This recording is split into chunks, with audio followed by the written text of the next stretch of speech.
পৌষ পার্বণ বা পৌষ সংক্রান্তি।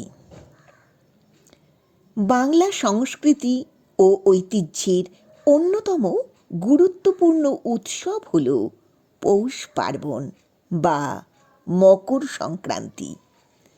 পৌষ মাসের শেষ দিন হল পৌষ পার্বণ। বাংলার 12 মাসের 13 পার্বণের মধ্যে পৌষ পার্বণ হল একটি পার্বণ।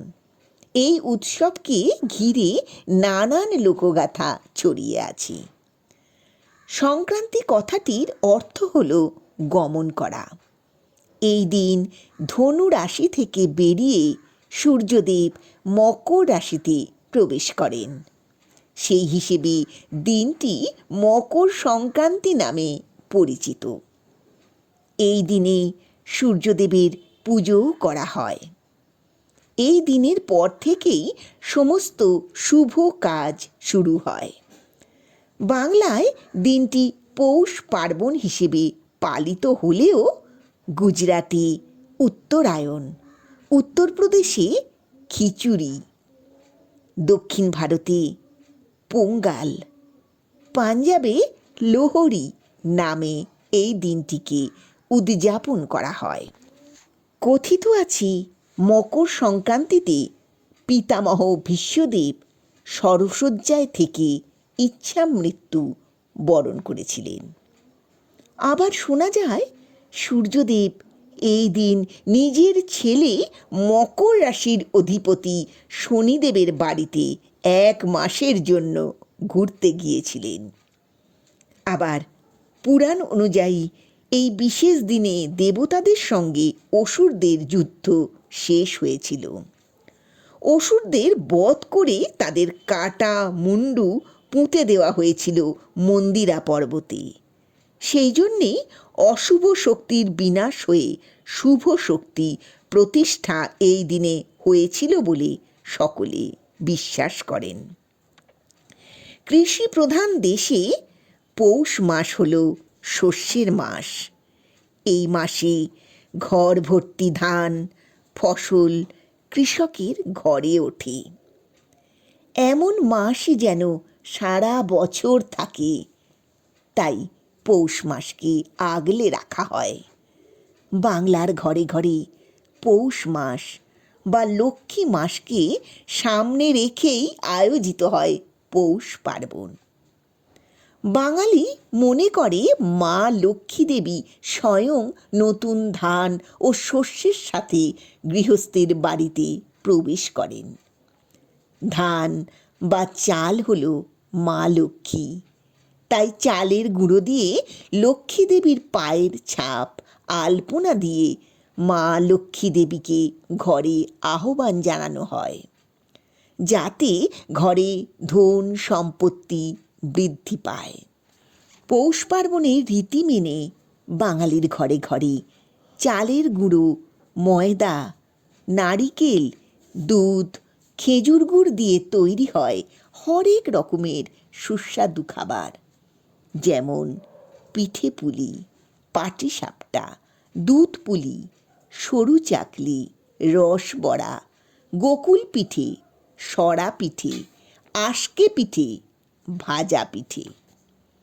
এই খাবার প্রথমে পূর্বপুরুষদের নিবেদন করা হয়। গরুকে পিঠা খাওয়ানো খুবই পবিত্র কাজ বলে মনে করা হয়। মকর সংক্রান্তি মহাপর্ব নামেও পরিচিত। এই বিশেষ তিথি থেকে সূর্যদেবের উত্তরায়ণ শুরু হয়।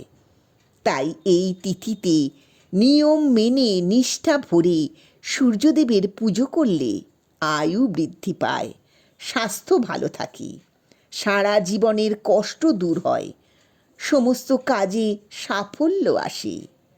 দক্ষিণায়নে দেবলোকের সব কাজ বন্ধ থাকে। দেবতাদের রাত শেষ হয় পৌষ সংক্রান্তি বা উত্তরায়ণ শুরুর দিন। এই দিন থেকেই দেবতাদের দিন শুরু হয়। এই দিন ঘুড়ি ওড়ানোরও চল আছে। মনে করা হয় আকাশে ঘুড়ি উড়িয়ে ঘুড়ির মাধ্যমে দেবতাদের কাছে বার্তা পাঠানো হয়। পৌষ সংক্রান্তির দিন বা তার আগের রাতে 2 থেকে 3টি ধানের শীষ দিয়ে বিনুনি বাঁধা হয়। শহরের বুকে কেউ কেউ খড় দিয়েও বিনুনি বাঁধেন। একে আউনি বাউনি বলে। এই বিনুনি ঘরের দরজায় এবং বিভিন্ন স্থানে বেঁধে দেওয়া হয়। বাঁধার সময় শাঁখ বাজানো হয়, ছড়া কাটা হয়।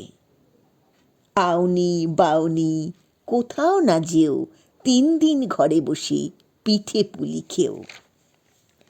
এই তিথির ব্রহ্ম মুহূর্তে পুণ্য স্নান অত্যন্ত পুণ্যের কাজ বলে মনে করা হয়।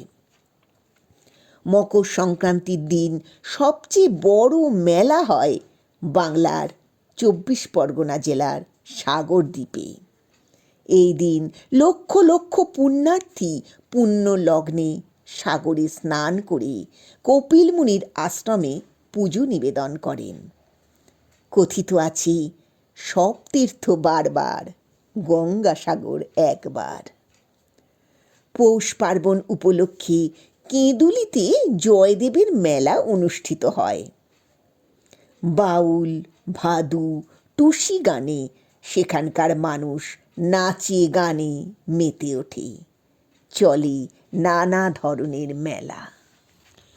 পৌষ পার্বণের দিন গ্রাম বাংলার শেষ অনুষ্ঠান হলো পৌষ আগলানো।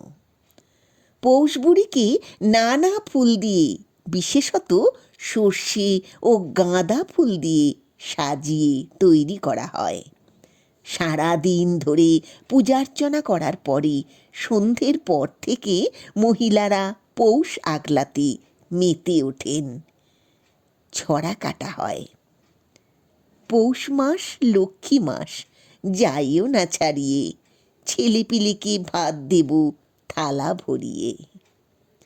ঠাকুর ঘর থেকে সদর দরজা পর্যন্ত উলুধ্বনি দিয়ে জল ছিটিয়ে এই পৌষ আগলানোর পালা শেষ হয়।